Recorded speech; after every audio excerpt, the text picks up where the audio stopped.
আজকে আমার ঘরটা দেখে মনে হচ্ছে না কেউ যেন এসে লণ্ডভণ্ড করে দিয়ে গেছে। লণ্ডভণ্ড তো করেইছি, সেটা হচ্ছে আমার দুষ্টুটা। এই যে ওর সন্ধ্যে 7টা থেকে শুরু হয় ঘরের উপর অত্যাচার, সেই রাতে 12টা অবধি, যতক্ষণ না ও ঘুমোতে যাচ্ছে। তো চলো, সবাইকে জানাই গুড মর্নিং। কেমন আছো সবাই? মুগ্ধা তার মেয়ে চ্যানেলের নতুন আরও একটি ব্লগে তোমাদের প্রত্যেককে স্বাগত জানাই। ঘড়ির কাঁটায় এখন সকাল 8:30। তো সকাল 8:30 থেকে তোমাদের সঙ্গে নিয়ে আমি আমার আজকের এই ব্লগটা শুরু করলাম। তো আমি আশা করব তোমরা আমার সঙ্গেই চলবে। তো চলো ঝটপট আগে ঘরটাকে গুছিয়ে নিই। আর যেহেতু আজকে জানো তো সকাল 8টায় ঘুম থেকে উঠেছি, আর সকাল 8টায় ঘুম থেকে উঠা মানে আমার জন্য 10টা বেজে গেছে। তো এখন 8টা বাজে, যদি 8টার সময় যদি আমি ঘুম থেকে উঠি, তারপর আর বুঝতেই পারি না যে কোনটা রেখে কোনটা কাজ আমি আগে করব। তো সেই 7টায় আমি অ্যালার্ম দিয়ে রেখেছিলাম, এখন উঠছি তখন উঠছি, এখন উঠছি তখন উঠছি বলতে বলতে করতে করতে সেই 8টাই বেজে গেল। যদিও এখন একটু নিশ্চিন্ত যে আগে কি হতো, 8টা বেজে গেলে জলটা চলে যেত আর আমার প্রচণ্ড রাগ উঠতো যে এখন আমি কি করব। কিন্তু এখন তো আর জলের কোনো প্রবলেম নেই, জল আমাদের সব সময়ই থাকে। আগের মতো টাইমে টাইমে জলটা আর দেয় না আর কি, যেহেতু নিচের জল বোর ওয়াটার চলে এসেছে, তার জন্য এখন সবসময় জলটা থাকে, তার জন্য আজকে নিশ্চিন্ত। কিন্তু ওই যে 8টা বেজে গেছে, এখন কোনটা রেখে কোনটা করবো বুঝেই উঠতে পারছি না। তো সর্বপ্রথম চলে গেলাম চেঞ্জ করে রান্নাঘরে। তো ওখানে তো রান্নাঘরটা আগে পরিষ্কার করে গ্যাসের ওভেন টোভেন মুছে বাসি বাসন কোসন ছিল সেগুলোকে ধুয়ে নিলাম। তারপর চলে আসলাম রুমগুলোকে ঝাড়ু দিয়ে পরিষ্কার করে নেব, ঝাড়ু মোছা তো করতেই হবে। তো ওই আর কি, তো আজকে মনে হচ্ছে ওগুলো করতে করতে 9টার উপরে বেজেই যাবে। তারপরে তো আরও বাকি সমস্ত কাজবাজ আছে না, সব কাজবাজগুলো তো আমার দিকে ড্যাব ড্যাব করে তাকিয়ে আছে। তো কী আর করবো, এক আধ দিন এরকম হয়েই থাকে। তো আমার ঘর ঝাড়ু দেওয়া, ঘর মোছা সব কিছু আমি আবার টিপটপ করে রেখে দিয়েছি, কিন্তু তাতে কোনো লাভ নেই। মাম্মাম যখন আবার উঠবে, তো ও উঠার সাথে সাথে আবার শুরু করে দেবে ওর আবার এইসব কাজ। তো যাই হোক, ও তো এইসব করবেই, ও নষ্ট করবে আর আমি ঠিক করব, ও গুছালো করবে আমি আবার গুছিয়ে রাখবো, তাই না? তো বেশ অনেকক্ষণ পরে আবার চলে আসলাম তোমাদের সঙ্গে। তো মাম্মামকে ব্রেকফাস্ট করিয়ে এখন আমিও ব্রেকফাস্টটা করে নেব। আর আগের দিন ব্লগে তোমরা দেখিয়েছিলে যে আমি ঘুগনি বানিয়েছিলাম, তো ঘুগনি অল্প রয়ে গেছে, সেটা ভালো আজকে মুড়ি দিয়ে খেয়ে নিই। আর আমি কিন্তু ঘুগনি মুড়ি খেতে ভীষণ ভালোবাসি। তোমরা কে কে ভালোবাসো আমাকে কিন্তু কমেন্টের মাধ্যমে জানাতে ভুলো না। তো ঘুগনি মুড়ি আর একটু পেঁয়াজও নিয়ে নিলাম। আর হ্যাঁ, যদি একটু শশা কুচিয়ে দিতে পারতাম তাহলে আরও ভালোই লাগতো, কিন্তু ওই যে সময় নেই, ঝটপট করে খেতে হবে আর ঝটপট করে কাজবাজ করতে হবে। আর মামামের ব্রেকফাস্ট হয়ে গেছে, ওকে একটু মুড়ি দিয়ে বসিয়ে রাখলাম, কিছু একটা দিয়ে তো বসাতে হবে, না হলে তো উনি আর বসতে চান না এক জায়গায়, ওনার পায়ে তো সর্ষে লাগানো থাকে। তো যাই হোক, ব্রেকফাস্টটা করে তারপর চলে আসলাম রান্নাবান্না করতে। ডালটা আমি আগেই সেদ্ধতে বসিয়েছিলাম, ডাল আলু আর পেঁপে একসাথে দিয়ে দিয়েছি। ডাল করব আর আলুটা একটু চোখা করব, আর আলু পেঁপে যদি একসাথে দিয়ে দিই তাহলে আমার মনে হয় একটু ভালোই লাগবে খেতে, সঙ্গে একটু পেঁপেটাও খাওয়া হয়ে যাবে। তো এখানে আমার ডাল হয়ে গেছে বলতে বলতে, আর এখন আমি ডালটাও নামিয়ে নেব, আর ডালটা হওয়ার পরে আলু চোখাটাও বসিয়ে দেবো। তো বলতে বলতে আমার আলু চোখাটাও কিন্তু কমপ্লিট।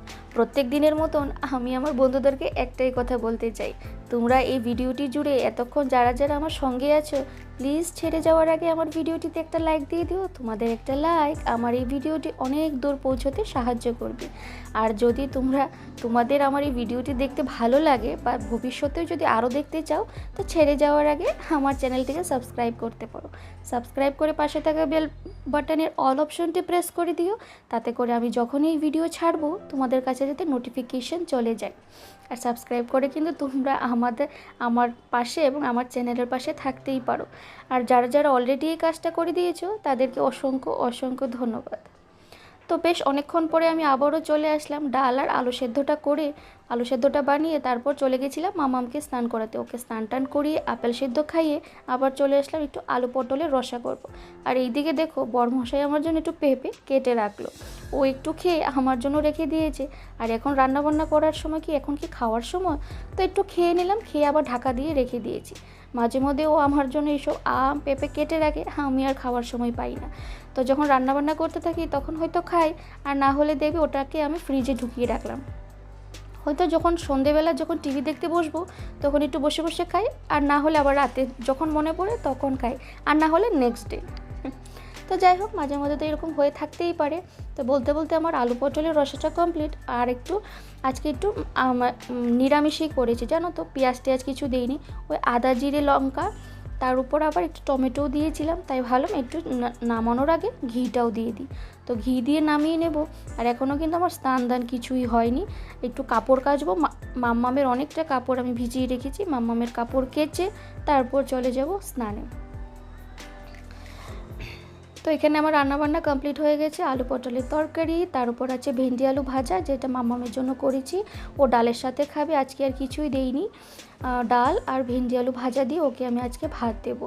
আর তারপর আছে কালকের ওই কচুর শাকটা, সেটা দিয়ে আজকে আমাদের লাঞ্চ হবে। তো এখন ঘরে দেখছি কেউই নেই, মাম্মামও নেই, ওর পাপাও নেই, দুজন মিলে গেছে একটু দোকানে।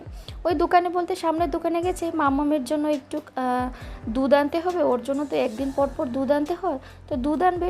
আর আমি বলেছি একটু চুটুর পুটুর আমার জন্য কিছু খাওয়ারও নিয়ে চলে আসবে, এই ধর একটু ভুজিয়া চানাচুর ওগুলো না একটু বাড়ন্ত, যেহেতু মাসের শেষ তো তার জন্য সব জিনিসগুলো দেখছি একটু একটু বাড়ন্ত হয়ে যাচ্ছে। তার জন্য ওকে বললাম তুমি যখন দোকানে যাচ্ছ সেগুলো একটু নিয়ে এসো, আবার যখন মাসের বাজার করবে তখন তো আবার আনবেই। তার জন্য ভাবলাম অল্প করে একটু নিয়ে এসো, আজকে সন্ধ্যেবেলা চায়ের সাথে খাবো। তো দুজন মিলে গেছে, আর আমি ভাবলাম ঘরটা যখন ফাঁকাই আছে, এই ফাঁকে আমি একটু জানালার পর্দাগুলো লাগিয়ে নিই। 2-3 দিন হয়ে গেছে ধুয়ে দিয়েছি, তোমরা হয়তো আগের দিন ব্লগে দেখিয়েছিলে, ভাঁজ করে রেখে দিয়েছিলাম, আর এগুলো না লাগানোর সময় পাচ্ছিলাম না। তো ভাবলাম এখনই আমি ঝটপট করে লাগিয়ে দিই, তারপর কিন্তু চলে যাব স্নানে। আর মাম্মাম আসার আগে কিন্তু আমাকে এই কাজগুলো করে ফেলতে হবে। তো আমি আমার বন্ধুদেরকে একটা কথা বলতে চাই, 2-3 দিন ধরে দেখছি আমার কিন্তু অনেক সাবস্ক্রাইবার কেটে যাচ্ছে। তো আমি তোমাদেরকে একটাই কথা বলবো, প্লিজ তোমরা কিন্তু এরকম কাজ করো না। যখন আমার চ্যানেলে একটা সাবস্ক্রাইব বাড়ে না, আমি কিন্তু খুব খুশি হই, ভেতরটা খুব আনন্দে ফুরফুর করে ওঠে। আর যখন দেখছি যে একটা সাবস্ক্রিপশন আমার কেটে যাচ্ছে, তখন কিন্তু দুঃখটা তার চেয়ে দ্বিগুণ বেশি বেড়েই যায়। তো আমি বলবো প্লিজ তোমরা সাবস্ক্রাইব করে কেউ আনসাবস্ক্রাইব করো না, তাতে করে আমার চ্যানেলটার অনেক বড় ক্ষতি হবে, আর ক্ষতি হচ্ছেও, আর আমার চ্যানেলের রিচটা কমে যাবে। তো তোমাদেরকে আমি রিকোয়েস্ট করব তোমরা কিন্তু এই কাজটা করো না। তো আমার এখানে ঠাকুর দেওয়া হয়েও গেছে, তোমরা দেখে নিলে। তারপর মামামকে খাইয়ে চলে আসলাম দুপুরে লাঞ্চটা করতে। তো লাঞ্চ টাঞ্চ করে একটু আর কী করবো, মামামকে ঘুম পাড়িয়ে দেবো আর একটু রেস্ট নেব। আর খাওয়ার পরে একটু টক দই তো খেতেই হয়, না হলে না আর ঠিক ভালো লাগে না আজকাল দেখছি। তো সরাসরি বেশ অনেকক্ষণ পরে তোমাদের সাথে আমার দেখা হচ্ছে। ওই যে বললাম একটু চুটুর পুটুর আনতে বলেছিলাম, তো হাজব্যান্ড দেখলাম চিপস একটু ভুজিয়া নিয়ে আসলো, তাই ভাবলাম আজকে একটু ভুজিয়া খাবো মুড়ি দিয়ে। তো মাম্মামকে তো দিতেই হবে একটু, যদি সন্ধ্যাবেলা যদি ওকে কিছু একটা দিন দিয়ে না বসিয়ে দিই, উনি আবার আমাকে চাটা কিছুই খেতে দেবে না। আর হাজব্যান্ড এখন অফিস করছে, তাই ভালো আগে ওকে চাটা দিয়ে আসি, তারপর আমি খাবো। মাম্মামকে তার আগে আমি একটু সুজি বানিয়ে খাইয়ে দিয়েছি, ওর কিন্তু সন্ধ্যের টিফিনটা হয়ে গেছে। আর দুষ্টুকে এখন আমি একটু ভাবছি কী দিয়ে বসাবো, বিস্কিট দিচ্ছি ও বসবে না, ভুজিয়া দিচ্ছি ও ফেলে দিচ্ছে, মুড়ি দিচ্ছি, ও কিন্তু আবার মুড়িটা খেতে ভীষণই ভালোবাসে, মুড়িটা কিন্তু সহজে ফেলতে চায় না। তো যাই হোক, আর দেখো ঘরের কি অবস্থা দেখলে, ওই যে তোমাদেরকে সকালে দেখিয়েছিলাম, আর এই দেখো সন্ধে হতেই কিন্তু শুরু হয়ে গেছে ওর যে জুতোর বাক্স সেটা বিছানার উপরে, আর সেই লন্ডভন্ড সব জিনিসপত্র ছড়িয়ে ছিটিয়ে রাখলো। তো চলো এখানেই আমি আজকে বিদায় নেব তোমাদের থেকে, আবার দেখা হবে নতুন কোনো ভিডিওর সঙ্গে। ততক্ষণের জন্য তোমরা সবাই খুব ভালো থেকো, সুস্থ থেকো, সাবধানে থেকো, টাটা বাই।